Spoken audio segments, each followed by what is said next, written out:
سیرت کو مختلف حصوں میں لکھا۔ کسی نے آپ کی ولادت سے لے کر نزول وحی تک کا جو زمانہ ہے اسے لکھا، اور کسی نے نزول وحی سے لے کر ہجرت کا جو زمانہ ہے اسے لکھا، اور کسی نے ہجرت سے لے کر آپ کی وفات کا جو زمانہ ہے اسے لکھا، مگر کسی ایک نے یہ دعویٰ نہ کیا کہ ہم نے اللہ کے رسول علیہ السلام کی سیرت اور آپ کی حیات طیبہ کے کسی ایک پہلو کا حق ادا کر دیا۔ میرے بھائیوں، اتنی بات تو ہم اور آپ جانتے ہیں کہ اللہ کے رسول علیہ السلام کے دو نام بہت مشہور ہیں۔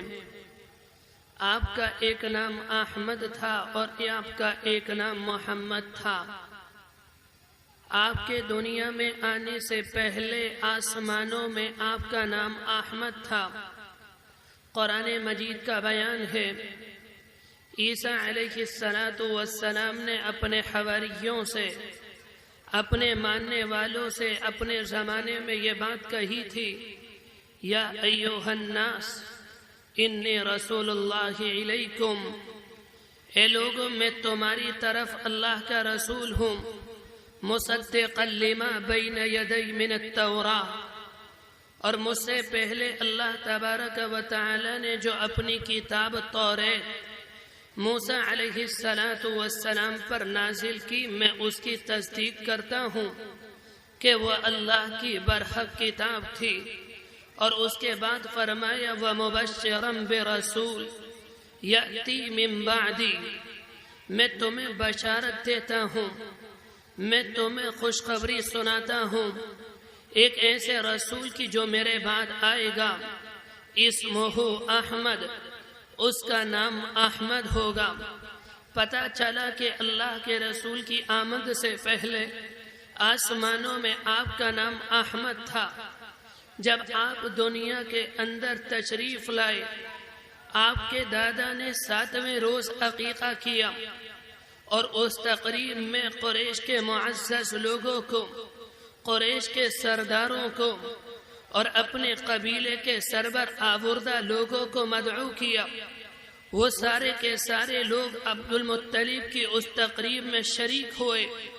ان لوگوں نے عبد المطلب سے معلوم کیا آپ نے اس بچے کا نام کیا رکھا ہے۔ عبد المطلب نے اس موقع پر یہ بات کہی تھی، میں نے اپنے اس بچے کا نام محمد رکھا ہے۔ لوگوں نے معلوم کیا آپ نے ایسا نام کیوں رکھا جو ہمارے علاقے میں، ہمارے سماج میں، ہمارے قبیلے میں آج تک کسی نے یہ نام نہیں رکھا۔ اس موقع پر عبد المطلب نے ان لوگوں سے کہا تھا، میں نے اس بچے کا نام محمد اس لیے رکھا ہے، اللہ کی جو مخلوق آسمانوں میں ہے اور اللہ کی جو مخلوق زمینوں میں ہے، وہ ساری کی ساری میرے اس نومولود کی حمد و ثنا بیان کرے۔ اصل بات یہ تھی کہ اللہ کے رسول دنیا میں نہیں آئے تھے، آپ کی ولادت سے چند سال پہلے یا چند مہینے پہلے عبد المطلب نے ایک خواب دیکھا۔ انہوں نے خواب یہ دیکھا کہ ان کی پشت سے ایک زنجیر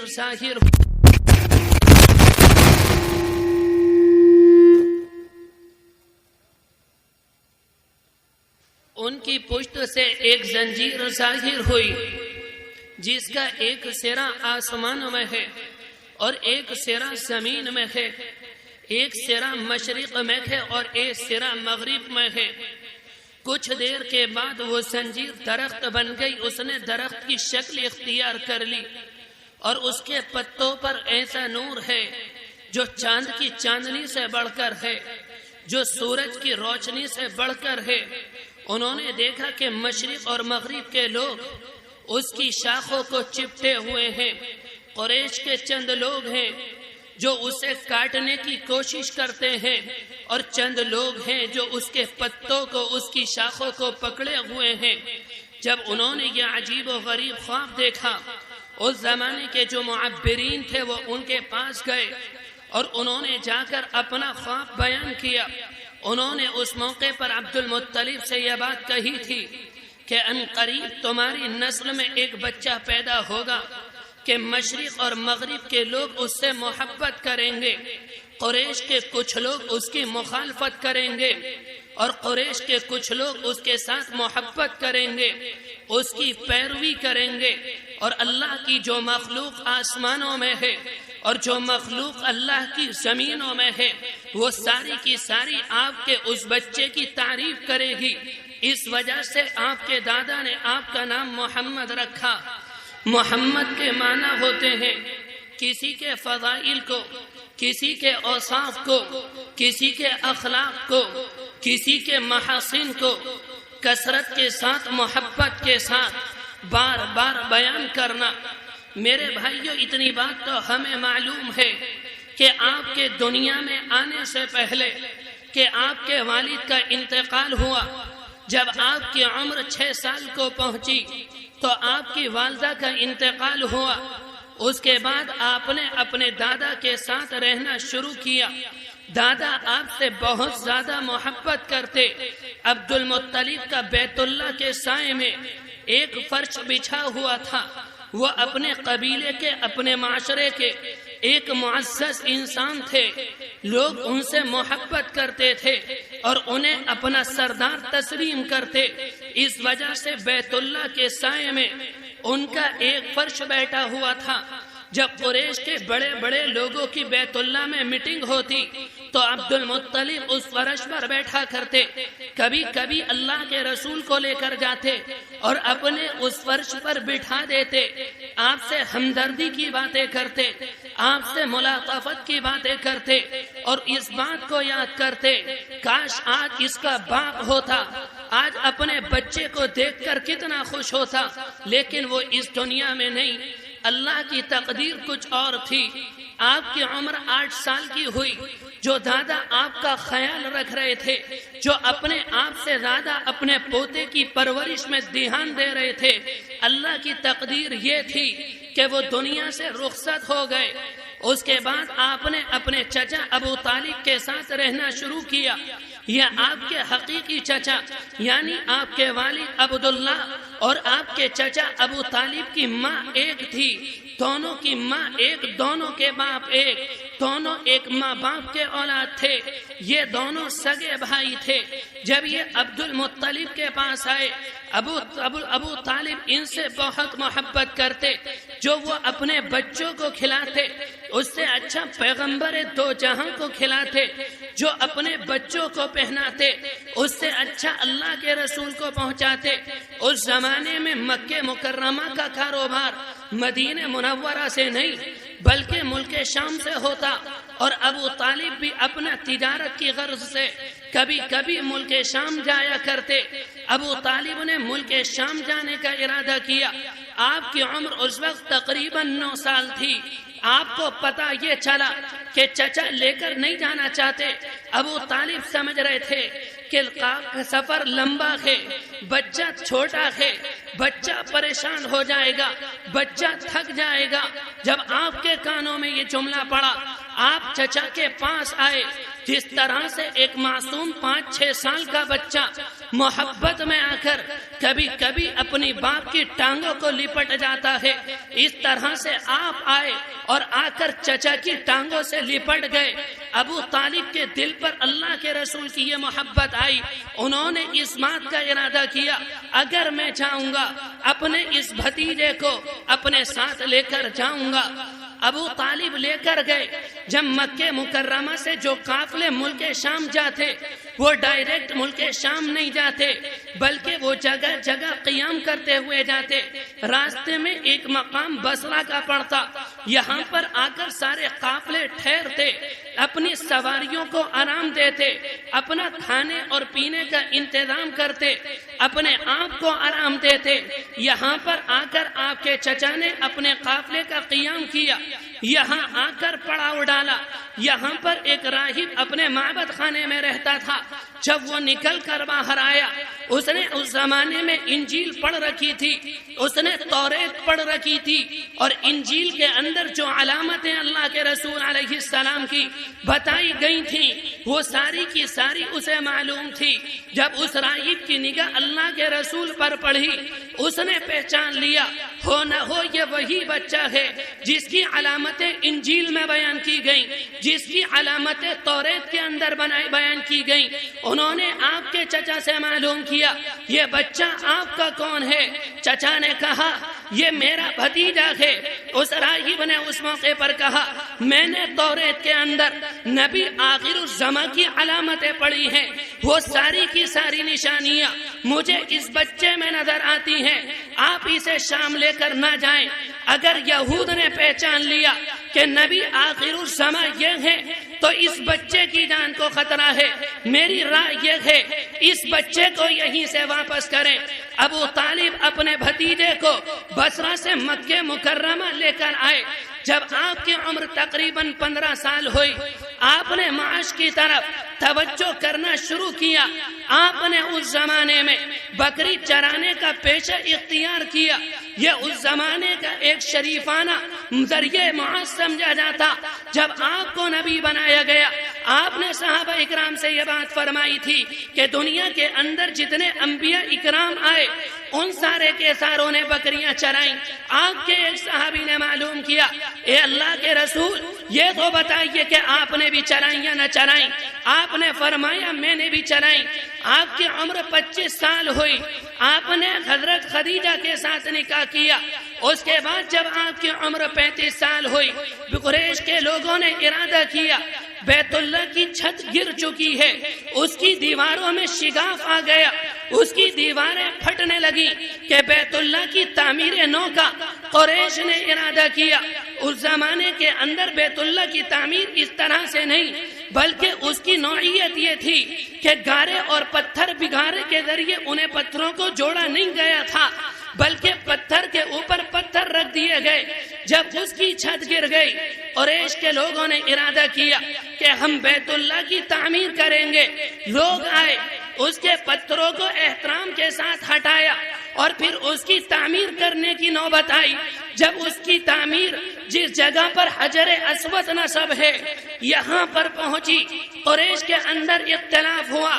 قریش تلوار نکال کر میدان میں آئے اور انہوں نے یہ بات کہی کہ حجر اسود ہم اپنے ہاتھ سے رکھیں گے، دوسرے کو ہاتھ نہیں لگانے دیں گے۔ بنی عبد الدار نے، ایک قبیلہ بنو عبد الدار تھا، ایک قبیلہ بنو عدی تھا، انہوں نے آپس میں معاہدہ کیا، ایک بکری کے بچے کو ذبح کیا، اس کا خون جمع کیا۔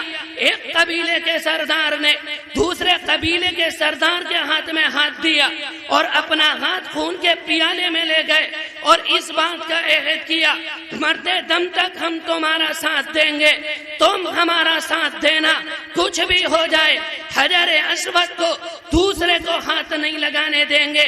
قریب تھا کہ حرم کے میدان میں بیت اللہ کے صحن میں خوریزی ہو جاتی، تلواریں نکل آتی، ایک دوسرے کی گردنیں ماری جاتی۔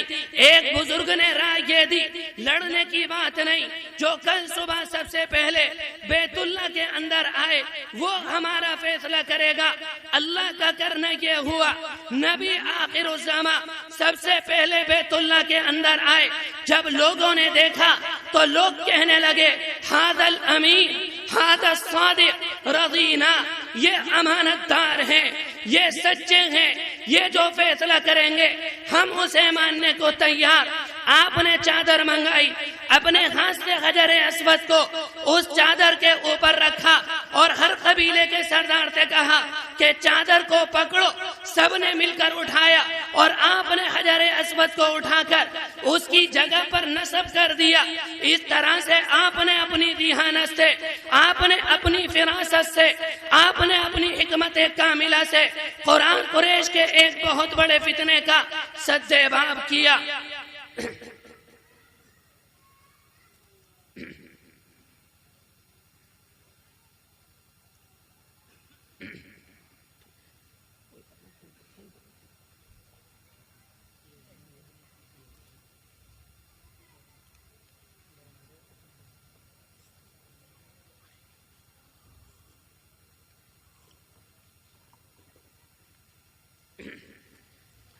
میرے بھائیو، میں عرض کر رہا تھا کہ جب اللہ کے رسول علیہ السلام کی عمر 40 سال کو پہنچی، آپ علیہ السلام خود بیان کرتے بعد میں صحابہ اکرام سے کہ مکہ مکرمہ میں لوگوں میں میرا دل نہیں لگتا، گھر کے اندر میرا دل نہیں لگتا، مجھے تنہائی میں بیٹھنے میں مزہ آتا، مجھے تنہائی میں سکون آتا۔ آپ خود فرماتے ہیں جب میں 40 سال کا ہوا، میں مکہ مکرمہ کی آبادی کو چھوڑ کر چلا جاتا اور اتنی دور چلا جاتا کہ مکہ مکرمہ کے مکانات میری نظروں سے اوجھل ہو جاتے، مجھے مکانات نظر نہیں آتے۔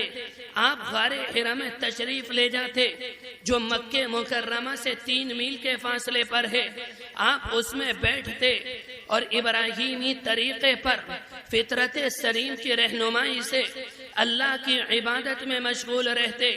میرے بھائیو، جب اللہ نے آپ کو نبی بنایا، اس زمانے میں آپ کی عمر 40 سال تھی، لیکن اس زمانے میں عرب کی حالت کیا تھی؟ اس زمانے میں عربوں کے لوگوں کی حالت یہ تھی کہ لوگ ہر چیز کو جانتے، اگر کسی کو نہیں جانتے تو اللہ کو نہیں جانتے، ہر چیز کی عبادت کرتے، اور اگر عبادت نہیں کرتے تو اللہ کی عبادت نہیں کرتے، بیت اللہ کا طواف کرنے کے لیے آتے۔ اس زمانے کے اندر جب آپ کو نبی نہیں بنایا گیا تھا، مطاف کے اندر 360 بت رکھے ہوئے، لوگ بیت اللہ کا طواف کرتے۔ لوگ اللہ کے لیے طواف نہیں بلکہ لوگ ان معبودوں کے لیے طواف کرتے۔ جب لوگ اپنے گھر پر جاتے، گھروں کا بت الگ تھا، اگر لوگ سفر پر جاتے تو سفر کا بت الگ تھا، اگر لوگ گھر کے اندر جاتے تو گھر کا بت الگ تھا۔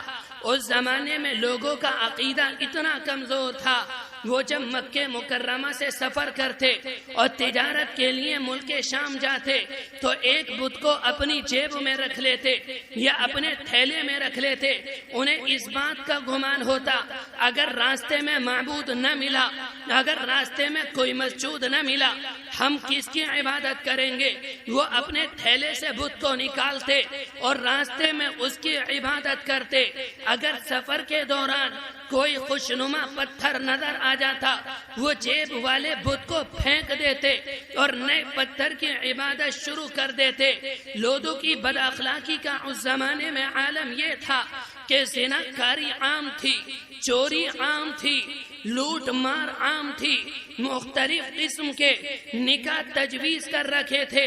اس زمانے کے اندر ایک قانون یہ بھی تھا، اگر کسی عورت کا خاوند کالا ہوتا، کسی عورت کا خاوند بدصورت ہوتا، اسے قانوناً اس بات کی اجازت تھی اگر سماج میں اسے کوئی گورا انسان نظر آ جائے، کوئی خوبصورت انسان نظر آ جائے، یہ عورت بغیر اپنے شوہر کے اجازت کے اس کے پاس چلی جاتی، اس سے تعلقات قائم کرتی، اس سے ملاقات کرتی اور رات اس کے ساتھ گزارتی، اور اس کے نتیجے میں جو اولاد پیدا ہوتی یہ حسین و جمیل آدمی کی نہیں بلکہ جو اس کا خاوند کالا ہوتا، جو اس کا خاوند بدصورت ہوتا، یہ بچے اس کے سمجھے جاتے۔ اس زمانے کی حالت یہ تھی میرے بھائیوں، شراب ان کی گھٹیوں میں پڑی ہوئی تھی۔ اگر گھر کے اندر کوئی بچہ پیدا ہوتا، جس طرح سے ہم اور آپ تحنیک کرتے ہیں، بچے کے کھجور لگاتے، وہ شراب کے چند قطرے بچے کے حلق میں ٹپکاتے، ان کے ہاں تحنیک شراب کے ذریعے ہوتی۔ ان کے ہاں یہ بات تھی اگر کسی کے ہاں لڑکی پیدا ہوتی تو باپ اپنے ہاتھوں سے اپنی زندہ معصوم بچی کو جنگل میں لے جاتا اور بچی کو ایک طرف رکھتا، اس کے برابر میں گڑھا کھودتا اور کھودنے کے بعد بچی کو اپنے ہاتھ سے لٹا دیتا اور اس کے بعد بچی کو زندہ دفن کر دیتا۔ وہ یہ سمجھتے تھے اگر ہماری لڑکی جوان ہوگی، کل کو کوئی ہمارا داماد بنے گا، کوئی دوسرا انسان ہمارے گھر کے اندر آئے گا۔ انہیں یہ بات برداشت نہیں تھی کوئی معاشرے کے اندر ہمارا داماد کہلائے، کوئی غیر آدمی ہمارے گھر کے اندر قدم رنجا ہو، انہیں یہ بات برداشت نہیں۔ ان کے ہاں ایک اصول یہ بھی تھا اگر کسی کے 4 بچے ہوتے اور اس کی استطاعت ہوتی کہ وہ 2 بچوں کو پال سکتا ہے، وہ گھر کے اندر سے چھرا لاتا، بچے کو جنگل میں لے کر جاتا بچے کو لٹا کر بچے کو سما کر دیتا اور بچوں کو درندیوں کے لیے، کتوں کے لیے، جنگلی درندوں کے لیے، چیر پھاڑ کرنے والے پرندوں کے لیے جنگل میں چھوڑ کر چلا آتا۔ بعد میں کتے آتے، بعد میں جنگلی جانور آتے، بعد میں چیر پھاڑ کرنے والے پرندے آتے، وہ اس کے بچے کو نوچ نوچ کر کھاتے۔ میرے بھائیو، اس زمانے کی بات نہیں، اس زمانے کے اندر بھی بچوں کو قتل کیا جاتا ہے۔ طریقہ بدل گیا۔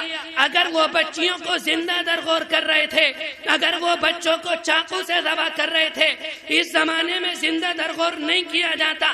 اس زمانے میں بچوں کو دنیا کے اندر، جب بچہ دنیا میں آ جاتا ہے، چھری سے ذبح نہیں کیا جاتا۔ اس زمانے میں درندگی کا عالم یہ ہے کہ بچے کو ماں کے پیٹ میں ذبح کرا دیا جاتا ہے۔ اس آباد کے لیے قرآن مجید کی آیت آئی، وَلَا تَقْتُلُوا أَوْلَادَكُمْ خَشْيَةَ إِمْلَاقٍ نَحْنُ نَرْزُقُكُمْ وَإِيَّاكُمْ۔ اللہ اپنے بندوں سے کہتا ہے، تم کب سے رزاق ہو گئے، تم کب سے روزی کے مالک بن گئے؟ رزاق ہم ہیں۔ جس طرح سے ہم تمہیں روزی دیتے ہیں، جس طرح سے ہم تمہارا پیٹ بھرتے ہیں، ہماری ذمہ داری ہے اگر کل کو تمہاری اولاد ہوگی ہم بھی اسے روزی دیں گے۔ اس کے پیٹ کی ذمہ داری ہماری ہے، اس کے پیٹ کی ذمہ داری تمہاری نہیں۔ انسان یہ سمجھتا ہے گھر ایک ہے، اگر 8 بچے ہوں گے مکان 8 جگہ تقسیم ہو جائے گا۔ زمین ایک ہے، بچے 8 ہوں گے، زمین 8 جگہ تقسیم ہو جائے گی۔ اللہ کہتا ہے یہ تو میں نے تیرے مقدر کا دیا، یہ تیرے بچے کا مقدر کا نہیں، اس کی روزی میری ذمہ ہے۔ تم بچے کو قتل نہ کرو۔ میرے بھائیو، یہ کام نہ کریں، یہ کام بہت غلط ہے۔ میں عرض کر رہا تھا، آپ کی عمر 40 سال کی ہوئی، آپ غار حرا میں تھے، اللہ کا فرشتہ آیا اور آ کر اس نے کہا اقرأ اے پیغمبر پڑھیے۔ آپ نے فرمایا ما انا بقاری، میں پڑھا ہوا نہیں ہوں۔ فرشتے نے دبایا، آپ کو تکلیف محسوس ہوئی، پھر چھوڑ دیا، پھر دبایا، اس کے بعد کہا پڑھیے۔ تیسری مرتبہ آپ نے پڑھا، فرشتے نے قرآن مجید کی آیت پڑھی، اقرأ بسم ربک الذی خلق خلق الانسان من علق اقرأ وربک الاکرم۔ فرشتے نے یہ آیتیں سنائی اور آپ کے پاس سے چلا گیا۔ آپ کے سامنے عجیب بات تھی، آپ کے ساتھ ایسا واقعہ پیش نہیں آیا۔ انبیاء علیہ السلام کے زمانے کو ایک عرصہ بیت چکا تھا، آپ نے یہ بات نہیں سنی، آپ کو عجیب و غریب بات لگی، آپ گھبرا گئے، آپ کو اپنی جان پر خطرہ محسوس ہوا۔ آپ گھر آئے، بخاری شریف کی حدیث ہے، فرمایا آپ کی حالت یہ تھی، آپ کا دل کانپ رہا تھا، آپ کا جسم تھرا رہا تھا، آپ کے رونگٹے کھڑے تھے۔ آپ آ کر لیٹ گئے اور اس کے بعد کہا مجھے چادر اڑا دو۔ آپ کے اوپر چادر ڈال دی گئی۔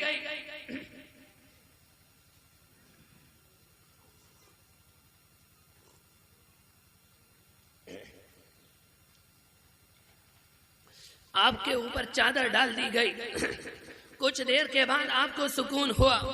خدیجۃ الکبریٰ آپ کی اہلیہ آپ کے پاس، انہوں نے معلوم کیا واقعہ کیا ہے۔ اللہ کے رسول علیہ السلام نے سارا واقعہ خدیجۃ الکبریٰ کو سنایا۔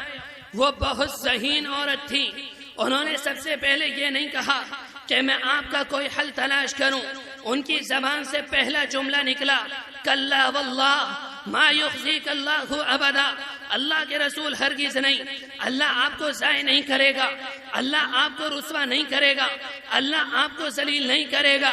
انک لتصل الرحیم، آپ رحم کرتے ہیں، آپ رشتوں کو جوڑتے ہیں، آپ غریبوں کا خیال رکھتے ہیں، آپ کمزوروں کا ساتھ دیتے ہیں۔ ان کے ایک بھائی ورقہ ابن نوفل تھے، انہوں نے اس زمانے کے اندر نصرانیت کو قبول کر لیا۔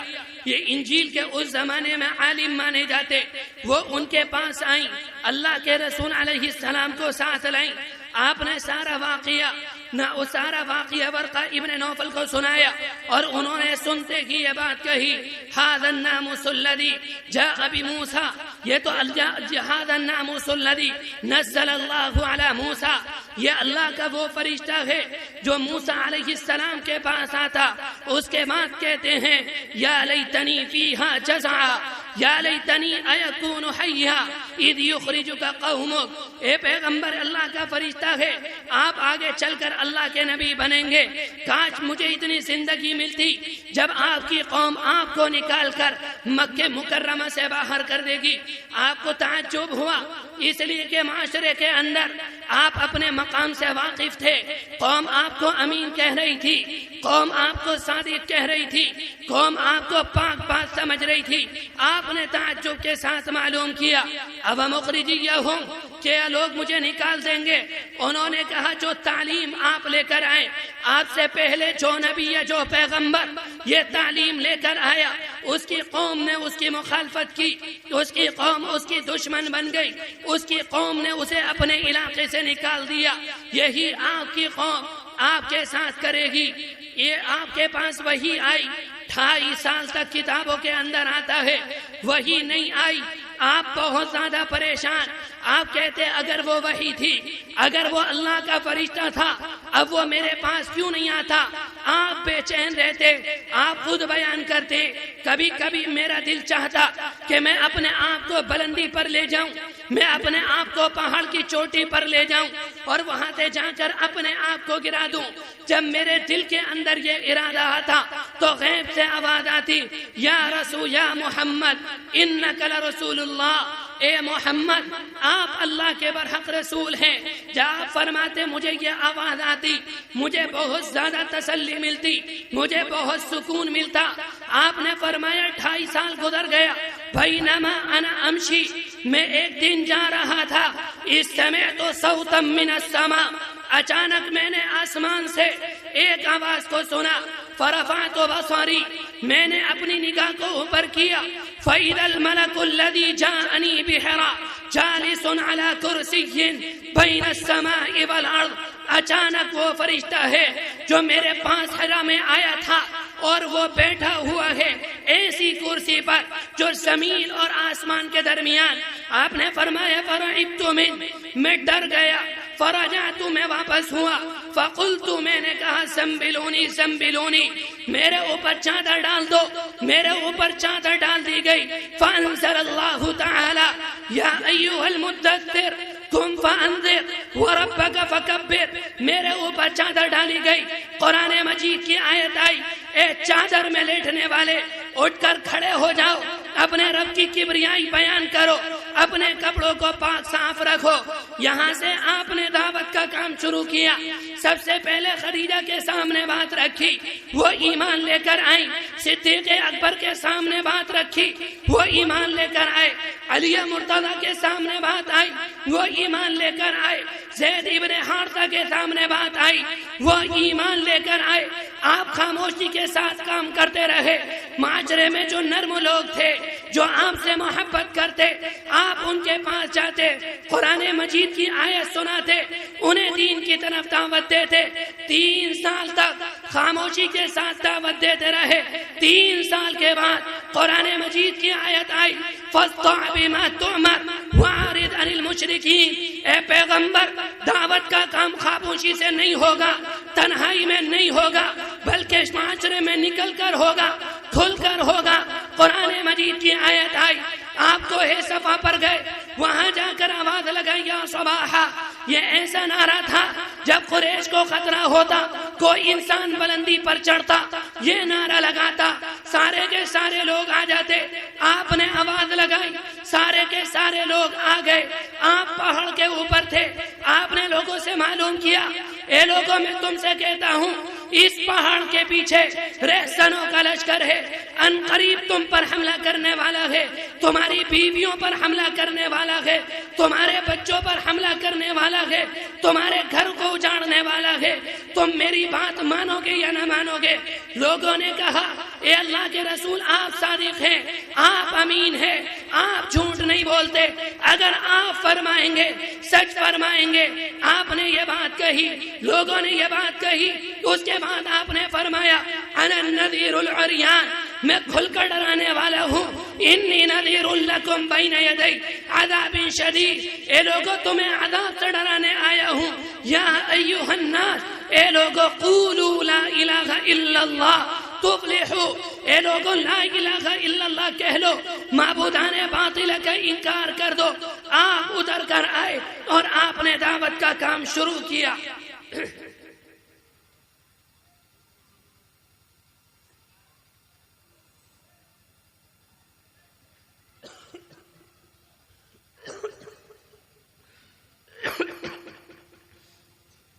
میرے بھائیو، اللہ کے رسول نے دعوت کا کام شروع کیا۔ آپ پہاڑ سے اتر کر آئے۔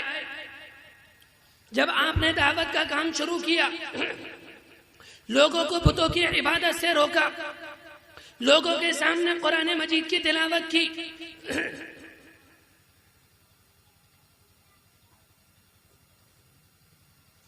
لوگوں کو دین کے احکام سکھائے۔ جب آپ نے لوگوں کو بتوں کی عبادت سے روکا، لوگوں کو ایک اللہ کی عبادت کی طرف بلایا، آپ کی قوم آپ کی مخالف ہو گئی۔ لوگ آپ کے چچا کے پاس آئے، لیکن آپ علیہ السلام اپنے کام سے نہیں رکے۔ لوگوں نے دیکھا، کفار کے لوگوں نے دیکھا کہ اللہ کے رسول علیہ السلام کے چچا کے پاس گئے، آپ دعوت سے نہیں رک رہے۔ انہوں نے یہ طریقہ اختیار کیا کہ پیغمبر کی ذات کو نشانہ بنایا جائے۔ انہوں نے آپ کو پریشان کیا، انہوں نے آپ کو گالیاں دی، انہوں نے آپ کے اوپر پتھر برسائے، لیکن آپ اپنی دعوت سے نہیں رکے۔ انہوں نے دیکھا ہم نے پیغمبر کو پریشان کیا، انہوں نے تیسرا طریقہ یہ اختیار کیا، جو لوگ پیغمبر کے اوپر ایمان لے کر آئے انہیں ستایا جائے۔ بلال کو گھسیٹا گیا، بلال کو مارا گیا، انہیں مکے کی تپتی ہوئی زمین پر لٹایا گیا، ان کے اوپر پتھر رکھ دیے گئے۔ خباب ابن عرق کے سر میں لوہے کی سلاخ مار دی گئی۔ مصعب ابن عمیر جو مکہ مکرمہ کے معزز انسان تھے، جب وہ ایمان لے کر آئے، جو ایک مالدار انسان تھے، ان سے ان کے کپڑے چھین لیے گئے۔ میرے بھائیوں، رک کر ایک بات کہہ دوں، اس زمانے کے اندر لوگ کہتے ہیں کہ اللہ کے رسول عیش پرست تھے، اللہ کے رسول عیش کی زندگی گزارنے والے تھے۔ پھر قرآن کچھ دنوں پہلے اللہ کے رسول علیہ السلام کی شان میں ایک عورت نے گستاخانہ کلمات کیے۔ میرے بھائیوں، میں الفاظ وہ نہیں کہوں گا جو اس بدبخت خاتون عورت نے کہے، میں آپ کو جواب دیتا ہوں۔ لوگ کہتے ہیں پیغمبر عیش کی زندگی گزارنے والے تھے۔ جب لوگ آپ کے چچا کے پاس گئے، آپ کی ذات کو نشانہ بنایا، آپ کے صحابہ اکرام کو پریشان کیا، آپ دعوت سے نہیں رکے۔ لوگوں نے مشورہ کیا کہ پیغمبر علیہ السلام کی ذات کو، اللہ کے رسول کو لالچ دیا جائے۔ کفار مکہ آئے اور آ کر یہ کہا، اے اللہ کے رسول، ہم آپ کے سامنے 3 باتیں رکھیں گے، آپ غور کر لیں۔ پہلی بات یہ کہی، اگر آپ اپنی دعوت کے ذریعے یہ چاہتے ہیں کہ آپ مال والے ہو جائیں، ہم آپ کے قدموں میں مال کا انبار لگانے کو تیار، لیکن شرط یہ ہے آپ اپنے دعوت کے کام کو چھوڑ دیں۔ دوسری بات یہ کہی، اے اللہ کے رسول، آپ اپنی دعوت کے ذریعے اگر سردار بننا چاہتے ہیں، ہم آپ کو سردار بنانے کو تیار، لیکن شرط یہ ہے کہ آپ دعوت کے کام کو چھوڑ دیں۔ تیسری بات یہ کہی، اگر کسی حسین و جمیل لڑکی سے شادی کرنا چاہتے ہیں، پورے ملک عرب میں جو سب سے شاندار لڑکی ہوگی، ہم آپ کی خدمت میں لانے کو تیار۔ میرے بھائیو، دنیا کہتی ہے اللہ کے رسول عاشق پرست تھے، میں کہتا ہوں نہیں تھے۔ اگر آپ کو یہ مطلوب ہوتا، آپ کو پیسہ ملتا، آپ کو لڑکی ملتی، آپ کو سرداری ملتی۔ آپ نے فرمایا تم مال کی بات کرتے ہو، تم سرداری کی بات کرتے ہو، تم لڑکی کی بات کرتے ہو، اگر تم میرے ایک ہاتھ میں چاند لا کر رکھ دو اور میرے ایک ہاتھ میں سورج لا کر رکھ دو، تب بھی میں اپنے دعوت کے کام سے پیچھے ہٹنے والا نہیں۔ دوسری بات یہ کہی کہ اللہ کے رسول علیہ السلام عیش پرست تھے، آپ نے 11 شادیاں کی، آپ نے 9 سال کی بچی سے شادی کی۔ میرے بھائیوں، یاد رکھنا، جو بات جس زمانے کی ہوتی ہے اس کا بیک گراؤنڈ اس زمانے میں نظر آتا ہے، اس کا پس منظر اس زمانے میں ملے گا۔ بات 1400 سال پرانی ہے، اگر کوئی اس زمانے کے اندر اس کا بیک گراؤنڈ تلاش کرے گا، یہ بے وقوفی کہلائے گی، یہ جہالت کہلائے گی۔ میرے بھائیوں، پریشان ہونے کی ضرورت نہیں۔ اس زمانے کا رواج یہ تھا ایک انسان 8 عورتوں سے نکاح کرتا، ایک انسان 10 عورتوں سے نکاح کرتا، ایک انسان 9 سال کی بچی سے نکاح کرتا۔ اللہ کے رسول نے ایسا ہی کیا، پریشان ہونے کی ضرورت نہیں۔ جو آپ کے معاشرے کا رواج تھا، آپ نے اس رواج کے مطابق اس طرح سے شادی کی۔ میرے بھائیوں، اس زمانے کے اندر یہ بات کہی جاتی ہے، میں نے ابھی یہ بات کہی کہ جو بات جس زمانے کی ہوتی ہے، اس زمانے میں یہ بات کہی گئی کہ پیغمبر نعوذ باللہ عیش پرست ہے، کہ میں پیغمبر کے آگے 11 لڑکیوں سے شادی کرتے۔ میں آپ سے ایک بات معلوم کرتا ہوں کہ اس زمانے کے اندر جب آپ نے دعوت کا کام کرنا شروع کیا، لوگ نے اپنی زبانوں سے آپ کو پریشان کیا، آپ کو ساحر کہا، آپ کو جادوگر کہا، آپ کو دیوانہ کہا، آپ کو مجنون کہا، مگر کسی ایک نے یہ نہ کہا کہ یہ پیغمبر عیش پرست ہیں، یہ 9 شادیاں کرتے ہیں، یہ 9 سال کی بچی سے شادی کرتے ہیں۔ انہوں نے یہ بات کیوں نہ کہی؟ انہوں نے یہ بات اس لیے نہ کہی، 8 عورتیں ان کے گھر کے اندر موجود تھیں، 9 سال کی بچی ان کے گھر میں موجود تھی۔ اگر الزام لگانا ہوتا اس زمانے کے اندر لگ گیا ہوتا، اس زمانے میں الزام لگانے سے فائدہ کیا۔ اپنے ذہنوں کو صاف کریں، اس میں پریشان ہونے کی ضرورت نہیں۔ میں آپ سے ایک بات کہوں، حدیث شریف کے اندر آتا ہے، لوگ آپ کے پاس آتے، آپ کے ہاتھ پر ایمان لاتے، آپ معلوم کرتے تمہارے نکاح میں کتنی عورتیں، کوئی کہتا 8 عورتیں، کوئی کہتا 10 عورتیں، کوئی کہتا 6 عورتیں۔ آپ فرماتے 4 کو روک لو اور باقی کو طلاق دے دو۔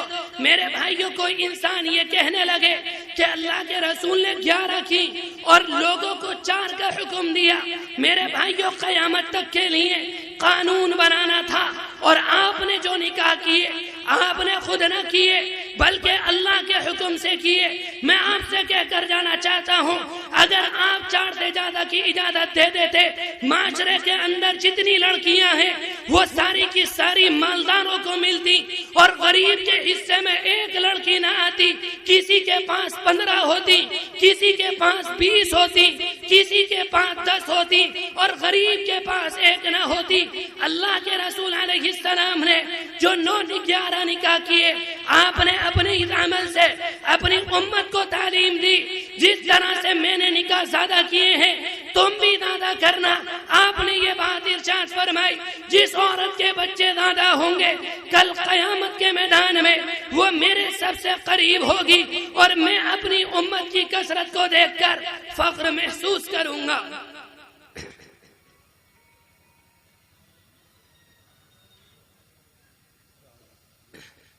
میرے بھائیوں، اس زمانے میں جو الزامات لگے ان سے پریشان ہونے کی ضرورت نہیں۔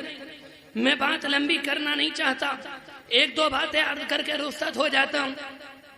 کچھ زمانے پہلے، ابھی کچھ دنوں پہلے ہم نے دیکھا اور آپ نے بھی دیکھا ہوگا، ایک غیر مسلم سیاسی انسان دنیا سے رخصت ہوا۔ لوگوں نے موبائل کے اسٹیٹس پر یہ بات لگائی، اللہ ان کی مغفرت فرما، اللہ درجات بلند فرما، اللہ انہیں اعلی علیین میں مقام عطا فرما۔ میرے بھائیوں، اس طرح کی اسٹیٹس نہیں لگانے چاہیے۔ اگر کوئی غیر مسلم انسان اس دنیا سے چلا جائے اس کے لیے دعا نہیں۔ ابو طالب کا 10 نبوی میں نبوت کے 10ویں سال ابو طالب کا انتقال ہوا۔ جب ابو طالب حالت کفر میں دنیا سے گئے، جب ان کا انتقال ہوا، آپ نے اللہ سے دعا کی، اے اللہ چچا کی مغفرت کر دے، اے اللہ چچا پر رحم کر دے۔ قرآن مجید کی آیت آئی، ما کان للنبی والذین آمنوا لم یستغفروا للمشرکین ولو کانوا اولی قربی۔ پیغمبر کے لیے اور ان لوگوں کے لیے جو ایمان لے کر آئے یہ بات مناسب نہیں، اگر کوئی غیر مسلم ان کا قریبی ہی رشتہ دار کیوں نہ ہو وہ اس کے لیے دعائیں مغفرت کرے۔ اللہ کے رسول کو روک دیا گیا، میں اور آپ ہوتے کون ہیں؟ دوسری بات کہتا ہوں، عبداللہ ابن ابی جو منافقین کا سردار کہلاتا ہے، جس نے ہر محاذ پر اللہ کے رسول کو پریشان کیا۔ آپ احد میں جا رہے تھے، اس نے عین جنگ کے موقع پر آپ کو دھوکہ دیا، اما عائشہ پر تہمت لگی، اس ملعون انسان نے بڑھ چڑھ کر حصہ لیا۔ ایک وقت وہ آیا کہ عبداللہ ابن ابی دنیا سے چلا گیا، وہ خبیث مر گیا۔ جب وہ مر گیا، اس کے بیٹے صحابی تھے، اللہ کے رسول کے سچے عاشق تھے، وہ آپ کے پاس آئے اور آ کر کہا، اے اللہ کے رسول، میں جانتا ہوں میرا باپ منافق تھا، اس نے آپ کو پریشان کیا، اس نے اماں عائشہ پر تہمت لگائی، اے اللہ کے رسول کرم فرما کر اپنی قمیص دے دیجئے، اللہ میرے باپ کو معاف نہیں کرے گا اگر اس کے جسم پر آپ کی قمیص ہوگی، ہو سکتا کہ آپ کی قمیص کی وجہ سے اللہ عذاب میں تخفیف کر دے۔ آپ رحمت للعالمین تھے، آپ نے اپنی قمیص دی۔ میرے بھائیوں، یہ تو پیغمبر کی قمیص ہے۔ عمر رضی اللہ عنہ کے زمانے میں جو آپ کے چہیتے صحابی ہیں، جو خلیفۃ المسلمین کہلاتے ہیں، یمن کے اندر آگ لگی، یمن کے جنگلوں میں آگ لگی، وہ آگ بجھنے کا نام نہیں لے رہی تھی، وہ آگ ختم نہیں ہو رہی تھی۔ مدینہ منورہ امیر المؤمنین کے پاس خبر آئی یمن کے جنگلوں میں آگ لگ گئی، وہ بجھنے کا نام نہیں لے رہی۔ امیر المؤمنین نے اپنی قمیص اتاری اور ایک انسان کو دی اور کہا، یہ کہہ کر آگ پر ڈال دینا، یہ خلیفۃ المسلمین کی قمیص ہے۔ روایت کے اندر آتا ہے جیسے کہ امیر المؤمنین کی قمیص آگ کے اوپر ڈالی گئی، یمن کے جنگلوں کی آگ بجھ گئی۔ میرے بھائیوں، میں یہ بتانا چاہ رہا تھا، عبداللہ ابن ابی کے جسم پر پیغمبر کی قمیص تھی، انہیں قمیص دے دی گئی۔ اس قمیص کا جنازہ تیار ہوا، بیٹے نے آ کر کہا، اے اللہ کے رسول، آپ کا میری ذات پر احسان ہوگا، آپ میرے باپ کی نماز پڑھا دیجئے۔ اللہ کے رسول رحمت للعالمین تھے، آپ اس کے لیے تیار ہو گئے۔ آپ نے کہا، میں پڑھاؤں گا۔ آپ نماز پڑھانے کے لیے آئے۔ میرے بھائیوں، کس کی نماز پڑھا رہے؟ عبداللہ ابن ابی کی، جو آپ کا پلے درجے کا منافق ہے، جو آپ کا سب سے بڑا دشمن، جس نے آپ کو سب سے زیادہ پریشان کیا۔ آپ کھڑے ہیں، صحابہ اکرام کھڑے، صحابہ اکرام کی آنکھوں میں آنسو ہیں، پتہ نہیں کیا ہو گیا۔ اللہ کے رسول امام ہے، عمر رضی اللہ عنہ سے رہا نہ گیا، صفوں کو چیرتے ہوئے آئے اور اللہ کے رسول کی قمیص پکڑ لی، قمیص پکڑ لی۔ شاید تاریخ کے اندر پہلی بار ہوگا جب آپ کے چہیتے صحابی نے قرآن مجید کی آیت اللہ کے رسول کو یاد دلائی۔ اس موقع پر یہ بات کہی اللہ کے رسول سے، استغفر لہم او لا تستغفر لہم، اے پیغمبر، اگر آپ اس کے لیے استغفار کریں یا نہ کریں، وَإِن تستغفر لہم 70 مرہ، اگر آپ اس کے لیے 70 بار بھی استغفار کریں، فَلَن يَغْفِرَ اللَّهُ لَهُمْ، اللہ اسے معاف نہیں کرے گا۔ آپ نے یہ بات ارشاد فرمائی، ابھی مجھے صریح حکم نہیں آیا کہ میں نماز نہ پڑھاؤں، معافی اللہ کے اختیار میں ہے، میں نماز پڑھاؤں گا۔ آپ نے نماز پڑھائی، قرآن مجید کی آیت آئی، وَلَا تُصَلِّ عَلَىٰ أَحَدٍ مِّنْهُمْ مَاتَ أَبَدًا وَلَا تَقُمْ عَلَىٰ قَبْرِهِ، اے پیغمبر، اگر کوئی منافق، اگر کوئی مشرک دنیا سے چلا جائے، آپ اس کی نماز نہیں پڑھائیں گے، آپ اس کی قبر پر نہیں جائیں گے، آپ اس کے لیے ایصال ثواب نہیں کریں گے۔ میرے بھائیوں، اس زمانے میں اگر کوئی غیر مسلم چلا جائے، ہمارا کتنا ہی قریبی رشتہ دار کیوں نہ ہو، اس کے لیے دعائے مغفرت نہیں ہے۔ اللہ کے رسول کو روک دیا گیا تو میں اور آپ ہوتے کون ہیں؟